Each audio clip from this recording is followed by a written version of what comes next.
தொகுதி வேட்பாளர் முன்னாள் IAS அதிகாரி அண்ணன் கொப்புல ராஜு அவர்களே, నెల్లూరు పార్లమెంట్ అభ్యర్థి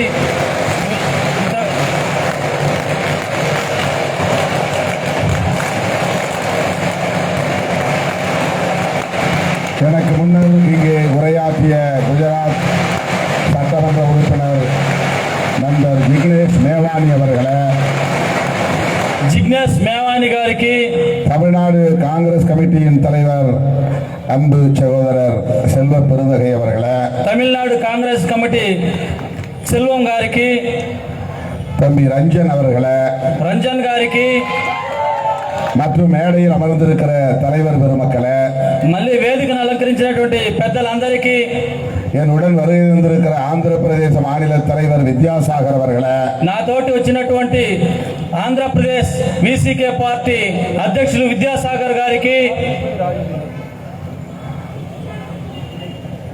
என்னுடன் வருகை தந்திருக்கிற பாலசிங்கம் அவர்களே, నాతోటి వచ్చినటువంటి బాలసింగం గారికి, ACCL தேசிய தலைவர் அன்பு சகோதரர் ராஜ் விலோத்ரியா அவர்களே, SCCL நேஷனல் லீடர் ராஜ் விலோத் அவர்களே, వారికి மற்றும் இங்கே திரளாக கூடியிருக்கிற வாக்காளர் பொதுமக்களே, ఇట్లా ఈ మీటింగ్ కి తరలి వచ్చినటువంటి ఓటర్ మహాశయులకు அனைவருக்கும் என்னுடைய வணக்கத்தை தெரிவித்துக் கொள்கிறேன். అందరికీ నా యొక్క వందనాలను తెలియజేసుకుంటూ ఉన్నాను.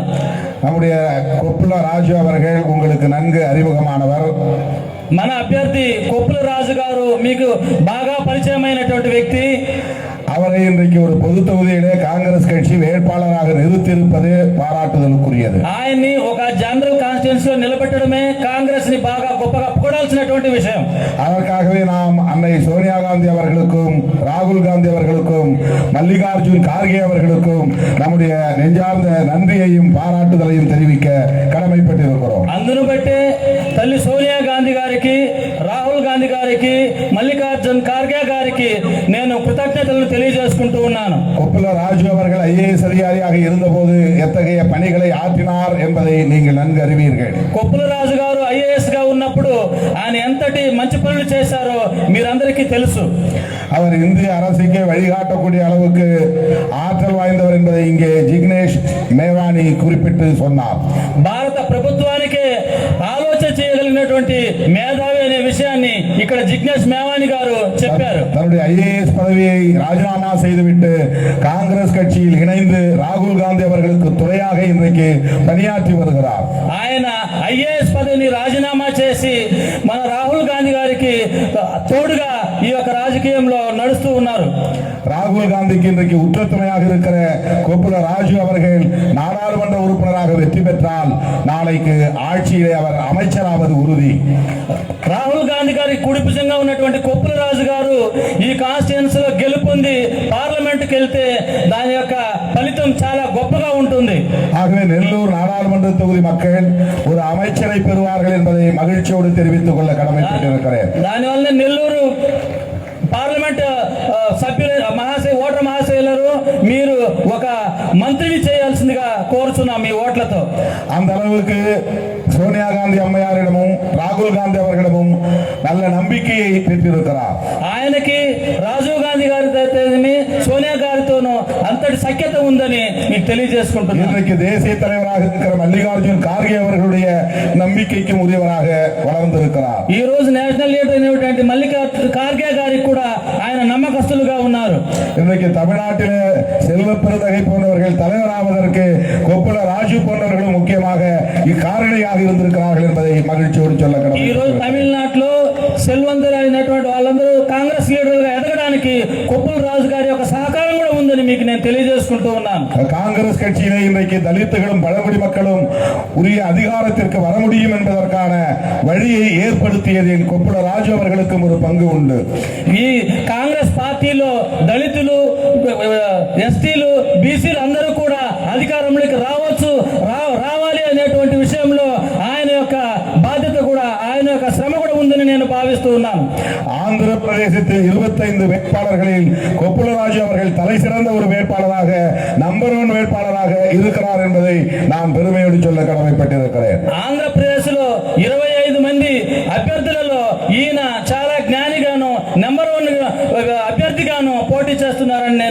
கோருచున్నాను. ஆகவே அவரை நீங்கள் கட்டாயம் தேர்ந்தெடுத்து நாடாளுமன்றத்திற்கு அனுப்ப வேண்டும். மிகப்பெரிய வாக்குகள் வித்தியாசத்திலே வெற்றி பெற செய்ய வேண்டும். கை சின்னத்தில் வாக்களிக்க வேண்டும் என்று கேட்டுக்கொள்கிறேன். కాబట్టి ఆయనకి మీ అమూల్యమైన ఓట్లను చేతి గుర్తుపై వేసి ఆయన తప్పకుండా గొప్ప మెజారిటీతో పార్లమెంటుకు పంపించాలని మీ అందరినీ కోరుచున్నాను. ஆந்திர பிரதேசத்திலே இன்றைக்கு 3 அணிகள் களத்திலே நிற்கின்றன. ఆంధ్రప్రదేశ్ లో ఈ రోజు 3 కూటములు రంగంలో ఉన్నాయి. பிஜேபி, டிடிபி, ஜனசேனா ஆகிய கட்சிகள் ஒரு அணியாக நிற்கிறது. బీజేపీ, టీడీపీ, జనసేన అనే పార్టీల యొక్క కూటమి. వైఎస్ఆర్సీపీ తனியாக நிற்கிறது. వైఎస్ఆర్సీపీ తనిగా పోటీ చేస్తున్నారు. காங்கிரஸ் மற்றும் இடதுசாரி கட்சிகள் தனியே நிற்கின்றன. కాంగ్రెస్ మరియు వామపక్షాలు తనిగా నిలుస్తున్నాయి. 3 அணிகள் களத்தில் இருந்தாலும் உண்மையில் 2 அணிகள் தான் இருக்கின்றன. 3 కూటములు ఆంధ్రప్రదేశ్ లో మనకు తోచినప్పటికీ వాస్తవానికి వస్తే ఇది 2 కూటములు మాత్రమే. ஒரு அணி காங்கிரஸ் தலைமையிலான அணி, இன்னொரு அணி பிஜேபி தலைமையிலான அணி. ఒక కూటమి కాంగ్రెస్ నాయకత్వంలో ఉన్నటువంటి కూటమి, ఇంకో కూటమి బీజేపీ పార్టీ నాయకత్వంలో ఉన్నటువంటి కూటమి. వైఎస్ఆర్సీపీ தனியே நின்றாலும் அவர்களும் பிஜேபிக்கு ஆதரவாளர்கள் என்பதை மறந்துவிடக் கூடாது. వైఎస్ఆర్సీపీ ఒంటరిగా పోటీ చేస్తున్నప్పటికీ వాళ్ళు కూడా బీజేపీని ఆదరించే వాళ్ళే అని మనం మర్చిపోకూడదు. கடந்த காலங்களில் ஒரு முறை கூட பிஜேபியை அவர்கள் எதிர்த்து பேசியதில்லை. గత వారంలో ఒక్కసారి అయినా కానీ వాళ్ళు బీజేపీని ఎదిరించి మాట్లాడి ఉండలేదు. நாடாளுமன்றத்தில் மக்களுக்கு எதிரான சட்டங்களை நிறைவேற்றிய போது கூட వైఎస్ఆర్సీపీ ఎదుర్తதில்லை, டிடிபி ఎదుర్తதில்லை. పార్లమెంటులో సామాన్య జనాలకి చట్టాలను చేసే వ్యతిరేకమైన చట్టాలు చేసినప్పుడు కూడా ఈ వైఎస్ఆర్సీపీ వారి గురించి ఎదిరించి మాట్లాడిన భావత లేదు.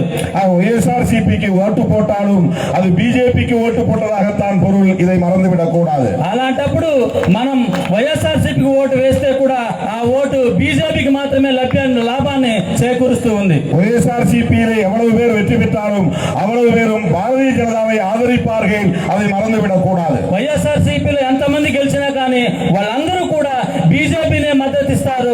అది మనం మర్చిపోకూడదు. டிடிபியில் வெற்றி பெற்றாலும் వైఎస్ఆర్సీపీயிலே வெற்றி பெற்றாலும் இவர்கள் பாரதிய ஜனதாவைத்தான் ஆதரிப்பார்கள், மோடியைத்தான் ஆதரிப்பார்கள் என்பதை நினைவிலே கொள்ள வேண்டும். ஆந்திர பிரதேச மக்களுக்கு நான் தெரிவித்துக் கொள்ள கடமைப்பட்டிருக்கிறேன். టీడీపీలో గెలుపొందిన అభ్యర్థులైతేనేమి, వైఎస్ఆర్సీపీలో గెలుపొందిన అభ్యర్థులైతేనేమి వీళ్ళందరూ కూడా కేంద్రంలో బీజేపీని మాత్రమే ఆదరిస్తారు. వాళ్ళ అధికారంలోనే పనిచేయడానికి సిద్ధంగా ఉన్నారనే విషయాన్ని మీకు మరి ఒక మారు గుర్తు చేస్తున్నాను. అలా జరగకుండా ఉండడానికి మీరు జాగ్రత్తగా ఉండాలని కోరుకుంటున్నాను. இந்த தேர்தல் வழக்கமான தேர்தல் அல்ல. ఈ ఎన్నికలు సాధారణమైన ఎన్నికలు కావు.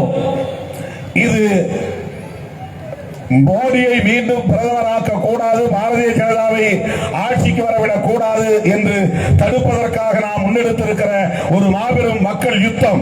ఈ ఎన్నికలు బీజేపీని అధికారంలోకి రానియకూడదు, మోడీని మళ్ళీ ప్రధానమంత్రి చేయకూడదు అనేటువంటి తలపెట్టినటువంటి ఒక గొప్ప యుద్ధం. இந்த யுத்தத்தை இன்றைக்கு முன்னெடுத்திருப்பவர் இளம் தலைவராக இருக்கிற ராகுல் காந்தி அவர்கள். ఈ యుద్ధాన్ని ముందుండి నడిపించేటువంటి నాయకులు, యువ నాయకులు మన యొక్క రాహుల్ గాంధీ గారు. அரசியல் வரலாற்றிலேயே ராகுல் காந்தி எடுத்திருக்கிற இந்த முயற்சி என்பது மிகப்பெரிய முயற்சி. రాజకీయ చరిత్రలోనే రాహుల్ గాంధీ గారు తీసుకున్నటువంటి ఈ నిర్ణయాలు చాలా చరిత్రను సృష్టించేటువంటి నిర్ణయాలు. அவர் நடத்திய பாரத் ஜோடோ யாத்ரா, பாரத் ஜோடோ நியாய யாத்ரா என்பது அரசியல் வரலாற்றில் ஒரு புதிய சாதனை. ఆయన నడిపించినటువంటి భారత్ జోడో యాత్ర, భారత్ జోడో న్యాయ యాత్ర అనేది రాజకీయ చరిత్రలోనే ఒక నూతనమైనది. கன்னியாகுமரியில் இருந்து காஷ்மீர் வரையிலும் நடந்தே போனார். இந்திய மண்ணை தன் கால்களால் அளந்தே போனார். కన్యాకుమారి నుంచి కాశ్మీర్ వరకు ఆయన నడిచే వెళ్ళాడు. నడుస్తూ నడుస్తూ భారతదేశం పూర్తి మట్టిని ఆయన కొలుస్తూనే వెళ్ళాడు. மணிப்பூரில் இருந்து மகாராஷ்டிரா வரையில் நடந்து போனார். మణిపూర్ నుంచి మహారాష్ట్ర వరకు పాదయాత్రగా నడిచి వెళ్ళారు. தன்னை பிரதமராக்க சொல்லவில்லை, ఆయన్ని ప్రధానమంత్రి చేయాలనేది కాదు. காங்கிரஸை ஆட்சியில் அமர்த்த சொல்லவில்லை, కాంగ్రెస్ కి అధికారం ఇవ్వాలని చెప్పలేదు. நாட்டை காப்பாற்ற வேண்டும் என்று சொன்னார். దేశాన్ని కాపాడాలని ఆయన చెప్పారు. மக்கள் ஒற்றுமையாக இருக்க வேண்டும் என்று சொன்னார். ప్రజలందరూ ఏకమై ఉండాలని చెప్పారు. புரட்சியாளர் அம்பேத்கர் எழுதிய அரசமைப்பு சட்டத்தை பாதுகாக்க வேண்டும் என்பதற்காக நடந்தார். బాబాసాహెబ్ అంబేద్కర్ గారు రాసినటువంటి రాజ్యాంగాన్ని కాపాడుకోవాలని ఆయన చెప్పారు. விக்னேஷ் மேவானி சொன்னதை போல இந்திய அரசமைப்பு சட்டத்திற்கு எதிராக இன்றைக்கு பிஜேபி, மோடி, RSS போன்றவர்கள் செயல்பட்டுக் கொண்டிருக்கிறார்கள். విఘ్నేష్ మేవారి గారు చెప్పిన విధంగానే ఈ రోజు బీజేపీ, ఆర్ఎస్ఎస్, సంఘ్ పరివార్ కూడా రాజ్యాంగానికి ஆபத்து, கிறிஸ்தவர்களுக்கு ஆபத்து, விவசாயிகளுக்கு ஆபத்து என்று நாம் சொல்லுகிறோம். ఈ రోజు ముస్లింలకి ప్రమాదము, క్రైస్తవులకి ప్రమాదము, వ్యవసాయాలకు కూడా ప్రమాదం అని మనం చెప్తూ ఉన్నాం. சாதாரண உழைக்கிற தொழிலாளர்களுக்கு ஆபத்து என்று நாம் கவலைப்படுகிறோம். దినసరి శ్రమిస్తున్నటువంటి శ్రామికులు కూడా ప్రమాదం అని మనం చెప్పుకుంటూ ఉన్నాం. ஆனால் எல்லாவற்றையும் விட புரட்சியாளர் அம்பேத்கர் அவர்கள் எழுதிய அரசமைப்பு சட்டத்திற்கு பேராபத்து சூழ்ந்துள்ளது. அதை நினைவிலே கொள்ள வேண்டும். వీటన్నిటికన్నా కూడా బాబాసాహెబ్ గారు రాసినటువంటి రాజ్యాంగానికి ప్రమాదం పొంచి ఉన్నది. దాన్ని గమనించాలి. மீண்டும் பிஜேபி ஆட்சிக்கு வந்தால், நரேந்திர மோடி ஆட்சிக்கு வந்தால் இந்திய அரசமைப்பு சட்டத்தை தூக்கி எறிந்து விடுவார்கள். இந்த ஆபத்தை புரிந்து கொள்ள வேண்டும். మళ్ళీ బీజేపీ అధికారంలోకి వస్తే, మళ్ళీ మోడీ గారు ప్రధానమంత్రి అయితే ఈ రాజ్యాంగాన్ని పోరాడతారనేది మీరు గుర్తుంచుకోవాలి. அவர் ராகுல் காந்தி நடத்துகிற இந்த யுத்தம் என்பது நாட்டு மக்களை காப்பாற்றுவதற்கும் புரட்சியாளர் அம்பேத்கர் எழுதிய அரசமைப்பு சட்டத்தை பாதுகாப்பதற்கும் தான் என்பதை நினைவிலே கொள்ள வேண்டும். రాహుల్ గాంధీ గారు జరిపిస్తున్న యుద్ధం అనేది ఈ దేశాన్ని కాపాడడం కోసం, బాబాసాహెబ్ గారు రాసినటువంటి రాజ్యాంగాన్ని పరిరక్షించడం కోసం అనే దాన్ని మనం మర్చిపోకూడదు. எனவே ஆந்திரப்பிரதேச மக்களுக்கு நான் வேண்டுகோள் விடுக்கிறேன். అందువలనే ఆంధ్రప్రదేశ్ ప్రజానికానికి నేను విన్నవించుకుంటున్నాను. நெல்லூரிலே கொப்புலராஜு அவர்களுக்கு கை சின்னத்திலே வாக்களிக்க வேண்டும் என்பதோடு, నెల్లూరులో కొప్పులరాజు గారికి చేతి గుర్తు మీద మీ ఓట్లను ముద్రించాలన్నతో, ஆந்திரப்பிரதேசத்திலே பிஜேபி ஒய்எஸ்ஆர் கட்சிகளை நீங்கள் வீழ்த்த வேண்டும். இது நீங்கள் எடுக்க வேண்டிய மிக முக்கியமான ஒரு சவால்.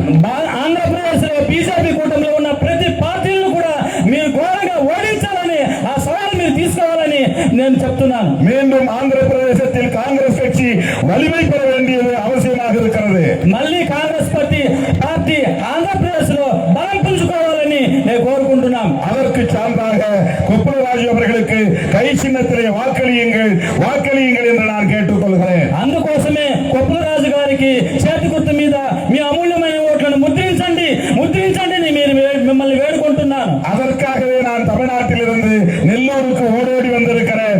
உங்களை நேரிலே சந்தித்து வேண்டுகோள் விடுக்கிறேன். దానికోసమే నేను తమిళనాడు నుంచి పరుగున ఈ నెల్లూరుకి రానే ఉన్నాను. మిమ్మల్ని విన్నవించుకుంటున్నాను, వేడుకుంటూ ఉన్నాను. இன்றைக்கு இந்தியாவின் ஒரே நம்பிக்கை ராகுல் காந்தி தான். ఈ భారతదేశం మొత్తానికి ఒకే ఒక నమ్మకం రాహుల్ గాంధీ మాత్రమే. அரசமைப்பு சட்டத்தை பாதுகாக்கிற ஆற்றல் கொண்ட ஒரே தலைவர் ராகுல் காந்தியாக இருக்கிறார். మన రాజ్యాంగాన్ని పరిరక్షించగల సమర్థవంతమైన నాయకుడు ఒకే ఒకరు రాహుల్ గాంధీ మాత్రమే. ஒரே ஒரு கருத்தை சொல்லி முடிக்க விரும்புகிறேன். ఒకే ఒక నిదానాన్ని చెప్పి మీకు ముగిస్తాను. இந்தியாவிலே மதவெறி அரசியல் கூடாது என்று சொன்னதற்காகத்தான் காந்தி படுகொலை செய்யப்பட்டார். భారతదేశంలో మతరీత్యా రాజకీయాలు వద్దని చెప్పడాన్ని బట్టి గాంధీని కాల్చి చంపారు. மதத்தின் பெயரால் பயங்கரவாதம் கூடாது என்பதற்காகத்தான் இந்திரா காந்தி அம்மையார் சுட்டு படுகொலை செய்யப்பட்டார். మతం పేరు మీద భయంకరమైనటువంటి ఘోరాలు జరగకూడదని చెప్పిన దానికి ఇందిరాగాంధీని కాల్చి చంపేశారు. அப்படிப்பட்ட தியாகம் செய்த குடும்பத்தை சார்ந்தவர் ராகுல் காந்தி அவர்கள். అలాంటి త్యాగం చేసినటువంటి కుటుంబం నుంచి వచ్చిన వారు రాహుల్ గాంధీ. இந்த ஆபத்தை உணர்ந்தும் கூட அந்த மதவாதத்தை எதிர்க்கிற துணிச்சல் கொண்ட ஒரு இளைஞராக இன்றைக்கு ராகுல் காந்தி விளங்குகிறார். ఈ ప్రమాదాన్ని చూసి కూడా ఆ యొక్క మతవాద శక్తుల్ని ఎదిరించి నిలబడి అంత ధైర్యవంతమైనటువంటి సాహసవంతమైనటువంటి నాయకుడు రాహుల్ గాంధీ గారు. காந்திக்கு நேர்ந்தது தனக்கும் நேரலாம், இந்திரா காந்தி அம்மையாருக்கு நேர்ந்தது தனக்கும் நேரலாம் என்பதை உணர்ந்தும் கூட அதை பற்றி கவலைப்படாமல் மதவாதத்தை எதிர்த்து இன்றைக்கு இந்தியாவில் மிகப்பெரிய யுத்தத்தை நடத்தி கொண்டிருப்பவர் ராகுல் காந்தி அவர்கள் என்பதை சொல்ல கடமைப்பட்டிருக்கிறார். గాంధీకి సంభవించినటువంటి మరణం మనకి సంభవించవచ్చు, ఇందిరాగాంధీకి మరణించినటువంటి మరణం నాకు సంభవించవచ్చు. కానీ దాని గురించి నేను ఏమాత్రం బెంగపడలేదు. దేశం శ్రేయస్సు నాకు కావాలని చెప్పి ధైర్యంగా యుద్ధంలో ఉన్నటువంటి నాయకులు రాజీవ్ గాంధీ గారు. புரட்சியாளர் அம்பேத்கர் அவர்களோடு காந்தியடிகளும் இந்திரா காந்தியும் ஜவஹர்லால் நேரு அவர்களும் இன்றைக்கு ராகுல் காந்தி அவர்களும் ஒரு புள்ளியில் உடன்படுகிறார்கள். బాబాసాహెబ్ అంబేద్కర్ యొక్క సిద్ధాంతాలతో మా నెహ్రూ గాని, ఇందిరాగాంధీ గాని, అతను రాహుల్ గాంధీ గారు గాని ఆ యొక్క సిద్ధాంతంతో మమేకమవుతున్నారు ఒకే ఒక పాయింట్ తో. அதுதான் செக்யூலரிசம் என்கிற மதசார்பின்மை. అదేదో సెక్యులరిజం అనేటువంటి లౌకిక రాజ్యం, மதசார்பின்மை, లౌకిక రాజ్యం. காந்தியடிகள் மிகப்பெரிய ராம பக்தர். గాంధీ మహా గొప్ప రామ భక్తుడు. ஆனால் அவர் இந்த நாடு, இந்த அரசு மதம் சார்ந்த அரசாக இருக்கக்கூடாது என்பதிலே உறுதியாக இருந்தார். అయినా కానీ ఈ దేశం, ఈ యొక్క ప్రజలు మత సంబంధమైనటువంటి విషయాల్లో ఐక్యంగా ఉండాలని కోరుకున్నారు. அதே முற்போக்கான பண்டிட் ஜவஹர்லால் நேரு அவர்களுக்கும் இருந்தது. అదే దీర్ఘదర్శమైనటువంటి ఆలోచన నెహ్రూ గారికి ఉండింది. அந்த வரிசையில் தான் இந்திரா காந்தி அம்மையாரும் உறுதியாக இருந்தார். ఆ కోణంలోనే ఇందిరాంది అమ్మగారు కూడా బాగా దృఢంగా ఉన్నారు. அதனால்தான் அரசமைப்பு சட்டத்தினுடைய பிரியாம்பலை அவர் திருத்தம் செய்து அதில் செக்யூலரிசத்தை சோசலிசத்தை இணைத்தார். అందువల్లనే భారత రాజ్యాంగం పీఠిక అయినటువంటి పీఠికని ఆయన సవరణ చేసి అందులో సెక్యులరిజాన్ని లౌకిక రాజ్యాన్ని పొందుపరిచారు. அந்த அரசியல் வாரிசுதான் இன்றைக்கு ராகுல் காந்தி அவர்கள். ఆ రాజకీయ వారసులే ఈ రోజు రాహుల్ గాంధీ గారు. அந்த கருத்திலே ராஜீவ் காந்தி அவர்களும் உறுதியாக இருந்தார். இந்திரா காந்திக்கு பிறகு ఆ సిద్ధాంతంలో రాజీవ్ గాంధీ గారు కూడా దృఢంగా ఉన్నారు. ராஜீவ் காந்தியுடைய மகன் ராகுல் காந்தி அதிலே உறுதியாக இருக்கிறார், அழுத்தமாக இருக்கிறார். రాజీవ్ గాంధీ యొక్క కుమారుడు రాహుల్ గాంధీ కూడా ఆ సిద్ధాంతం మీద దృఢంగా ఉన్నారు. ஆகவே ராகுல் காந்தியின் கரத்தை வலுப்படுத்துவே అందువల్లనే రాహుల్ గాంధీ యొక్క ఆయనకి మద్దతునిచ్చి బలం చేకూరుద్దాం. இந்தியா கூட்டணி ஆட்சி மலர கை சின்னத்திற்கு வாக்களிப்போம் என்று நான் கேட்டுக்கொள்கிறேன். ఇండియా కూటమి బలం పొంది అధికారాన్ని కైవసం చేసుకోవడానికి నేను కోరుకుంటూ ఉన్నా. இந்தியா கூட்டணி ஆட்சி வந்தால் குப்புல ராஜு அவர்கள் கேபினெட் அமைச்சர் ஆவார் என்பதையும் உறுதியாக சொல்ல கடமைப்பட்டிருக்கிறேன். ఇండియా కూటమి గెలుపొందితే కొప్పుల రాజు గారు కేబినెట్ మినిస్టర్ అవుతారని మీకు ముందు చెప్పుకుంటున్నాను. அவருக்கு கை சின்னத்திலே வாக்களியுங்கள் என்று கேட்டு முடிக்கிறேன். நன்றி, வணக்கம். ఆయనకి చేతి గుర్తు మీద ముద్రించండి, చేతి గుర్తు మీద మీ అమూల్యమైన ఓట్లను ముద్రించండి అని చెప్పుకుంటూ ముగిస్తున్నాను. వందనాలు. Thank you sir. మనకు మిత్రులారా, మనకు పర్మిషన్ 8 గంటల వరకే ఉంది కాబట్టి ముగించాల్సి వస్తుంది. చిట్ట చివరిగా